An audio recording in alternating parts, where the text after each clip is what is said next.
आसब खास करके चा सांगरे ए निमकी खाइबापी बहुत ही बढ़िया लगी थाए। निहाती थरे बनातु थरे बनइले पूरा 2 ରୁ 3 मास डब्बारे टेकिकी रखिकी आपण मैंने आराम से खाई परिबे, किछि भी खराब होबनी।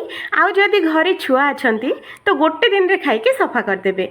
तो एते सहज रेसिपीटे आपण मैंने चा सखाळे संध्या बेले छोट मोट भोकरे भी बनैकी खाई परिबे, बहुत ही बढ़िया लागिबो। तो हेलो फ्रेंड्स, बासमती किचन रे आपण मानको समस्त को बहुत बहुत स्वागत। जदि फास्ट टाइम मो वीडियो किए देखुथिले प्लीज दया करके दया धर्म करके वीडियो को गोटे लाइक करबा संगे दया करके चैनल टी को निहाती सब्सक्राइब करंतु। आमर एमिति सबुठारु सहज आ सुंदर सुंदर वीडियो सबुठु प्रथमे देखिबा पई लाइक चैनल को सब्सक्राइब निहाती करंतु। तो चलंतु रेसिपी बनैबा। तो ए रेसिपी पई मु नै जाईची 2 कप एठी मु मैदा, आपण माने चाहिले अट्टा भी नै परिबे। तो 2 कप मैदा पई एठी मु देइछि गोटे चामच बेसन, सांगरे गोटे चामच एठी हमें दबा धला राशि, सांगरे गोटे चामच एठी दबा अजवाइन। जो अजवाइन टाको हाथ रे टिके नाको क्रॉस करके दे देले तार बहुत ही बढ़िया बास्ना और टेस्ट आसे। तो गोटे चामच पूरा एठी हमें दबा चिली फ्लेक्स राग पई। तो गोटे चामच एठी हमें दबा जीरा, आधा चामच एठी हमें दे दबा कला जीरा, गोटे चुटकी दे दबा में हलदी गुंड, आउ स्वाद अनुसार लुण आपण मैंने कम बेसी करके दे परिबे। आउ 2 चामच एठी हमें दबा सुजी, सुजी रे बहुत ही क्रिस्पीनेस आनी थाए। तो सेति पई 2 चामच सुजी एठी हमें दबा।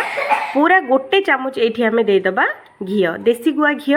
तो देसी गुआ घीटा देले हमर ए नास्ताटा बहुत ही बढ़िया से क्रिस्पी हुए, आउ टेस्टटा भी बहुत ही भल आसी थाए।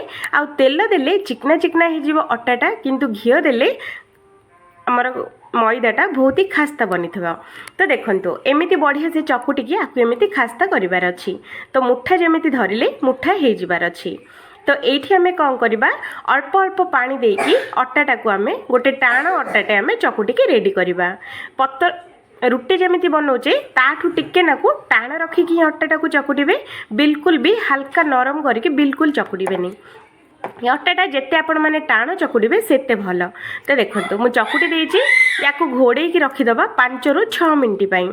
तो ये ता भितर चलतु आउ गोटे गिना छोटियाटे नहीं जावा, ताधे गोटे चामच घी को गोटे चामच ये आम दबा मैदा, मैदाटा को बढ़िया से गोटे लिक्विड आम बनइबा। तो देखंतु एमिति करके लिक्विडटा बनइदेबे। तो ये लिक्विडटा मु कौन करुच्ची आपण माने वीडियो रे देखंतु जानि परिबे। ए लिक्विड द्वारा बहुत ही बढ़िया से हमर खास्ता बनिबो। तो 5 मिनट रे आम अट्टाटा बहुत ही बढ़िया से सेट हो जाइए। तो देखिपे या बेलना पेड़ी उपर नहीं कि या छोट छोट गुला गुड़ाक आम बनई नवा। तो देखो फ्रेंड्स एमती करके आपण मैंने रुटी ठारू रुटी जो साइज रो गुला करठू टिके नाको बड़ बनइबे। तो ये मुझे गोटे गुला नहीं जाइए आम सुखिला अट्टा देकी आम या बेली नवा। पूरा ये रुटीटा को पूरा पतला बेलिबा, मोटा बिल्कुल रखिबानी। तो देखो फ्रेंड्स यहाँ बहुत ही बड़ रुटी होती एकदम पतला करके बेलिबार अच्छी। आपण मैंने जेते पतला करके बेलिबे आपण मानकर ये नास्ता गुड़ाक बहुत ही बढ़िया से बनिबो। तो देखो एमती करके आमको सबु जाक रुटी बेलिकी रेडी करियार अच्छी। तो देखो फ्रेंड्स मुझे बेली सारी जो आम जो लिक्विड आम जो बनई मैदा आमर घी दिहर ये गोटे ब्रश साहाଯ୍ୟରେ गोटे रुटी उपर आम लगेदबा। ताऊपर आउ गोटे रुटी आम ये देदबा, ताऊपर देखिए आउ थे लिक्विड को बढ़िया से आपको लगेदबा। साइड गुड़ाक टिके टिके छाड़ी देकी आउ मझिरे पूरा आपको लगेबार अच्छे। तो यहाँ को 3टी थाक रुटी मु बनई नहीं या हल्का हल्का करके आम बेली नवा। बेसी दबे की बेलिबा बिल्कुल दरकार नहीं, बस टिके नाकू हल्का हल्का करके बेलियार अच्छी।